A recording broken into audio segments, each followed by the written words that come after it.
All right, I've owned a few high mileage bikes. I've owned a 2001 BMW GS 650 that had 50,000 miles on it. I picked it up for a screaming deal. Just thought that I'd see how long it would last. I drove that thing down to Utah going 85, wide open throttle the entire way. Ran just fine. Drove it all summer, had a great time on it. Ended up selling that one to buy another motorcycle. I love experiencing new bikes, made a couple $100 on it. But after that, I realized something, that we discredit high mileage bikes way too easily. When I came across this is a 2005 Yamaha FC6. It has 37,210 miles on it. I'm gonna show you guys how it runs. It runs just fine.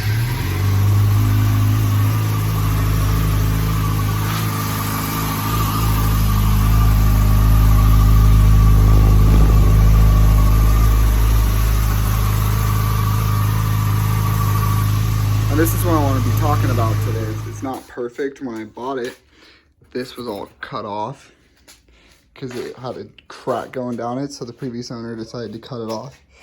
Plastics are in good shape, tank's in good shape. This was broken, but I glued it and I slapped a sticker on from a trip that I took. Engine doesn't leak at all. The one problem that I have had with this bike is front fork seals. My front fork seals are pretty toasted. I don't know if you can see that oil that's on there. And oil drips down onto my brakes. It's pretty sweet. Sometimes they smoke when they get real hot. I want to touch on the things that I've had to do to it as far as maintenance wise. All right, this is my own time and money that I've put into this bike. During the year of ownership, I've had to do a little bit here and there, but nothing crazy.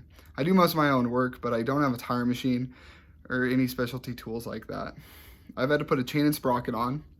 That cost me $120. A battery, $30. Front tire was $130 with $25 for mounting and balancing. The front fender was cosmetic, but that ran me $70 off a FZ form. Oil and filter ran me $40. Air filter, $20. So that ran up to $435. Now, this bike, I paid cash for. I don't have to do any monthly payments. I don't have any interest on it. And that's the biggest tip that I can give someone when it comes to buying any type of motorcycle. It's not a necessity for a lot of people. If it is, you might be able to justify taking out a loan, but I would not recommend taking out a loan for a Ducati or anything like that. This bike has treated me well. I've had to put $435 into it in the year that I've owned it. I bought it for $2,300, and I want to get into the performance aspect and what that competes with. This motor right here, it's a heart of an R6.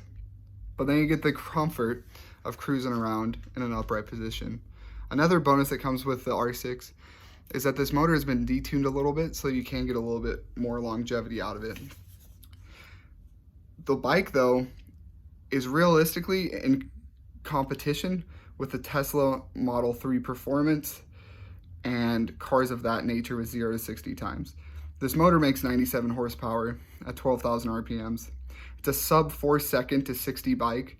There's reports of 3.6 seconds, 3.4 seconds. And you're going, what? That's not as fast as a Tesla. This bike's quarter mile time, though, is in the 11s. People are running 11.8 with hardly any launching background at a drag strip. And I've seen times as low as 11 seconds flat on bone stock FC6s. Now, to put this all in perspective, the trip that I took to Texas, airfare would have cost me around $1,144.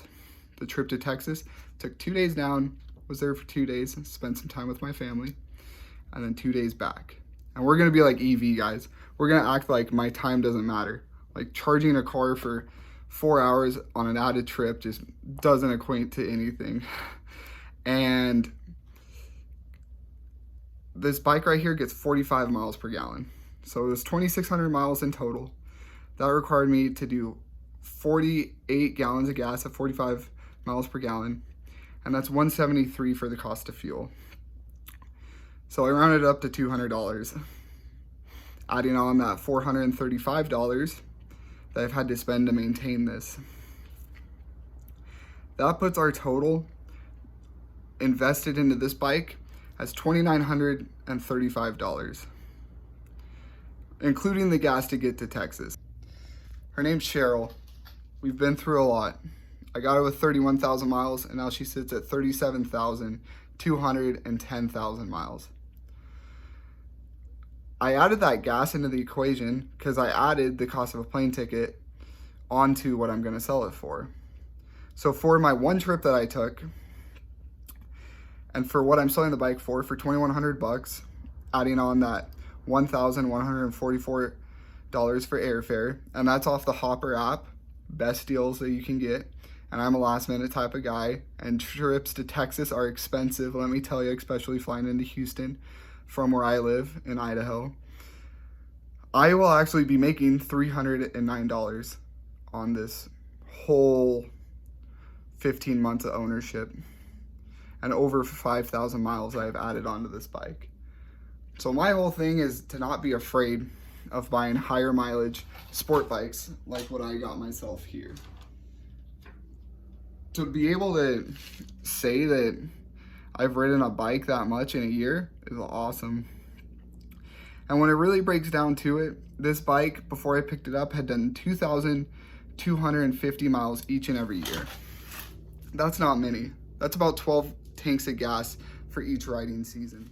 So that's why I'm not afraid to ride a higher mileage bike. Because realistically, having 12 tanks of gas ran through it each summer, to me, ensures that that motor is going to have good compression, that they're taking care of it. Hopefully, if you can find one that they've maintained well, and that they've just done the simple maintenance of oil changes, making sure that it has good gasoline in it, that has a good air filter in it, and that they've cleaned the chain and lubed it up and replaced parts as they go. I don't see any problem with it. My V-Strom behind me here, that I just picked up to replace my FC6, it has 37,000 miles on it. It's a V-twin. A guy on the forums reports he has 250,000 miles on it. And you might be going, huh, yeah, but those are road bikes. I've heard that small displacement motors are very bad to have go high mileage. Well, I got my TW right here. This is the backside of her. I got this at a tow yard for $1,200. I couldn't pass up the deal. I've always wanted a little TW to putt around on. It does great up in the hills.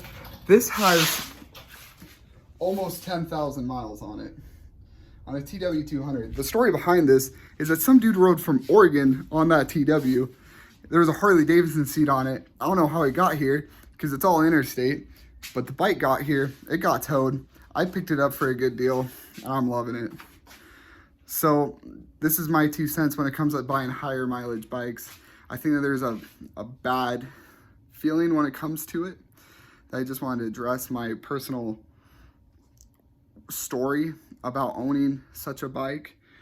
I have never been left on the road.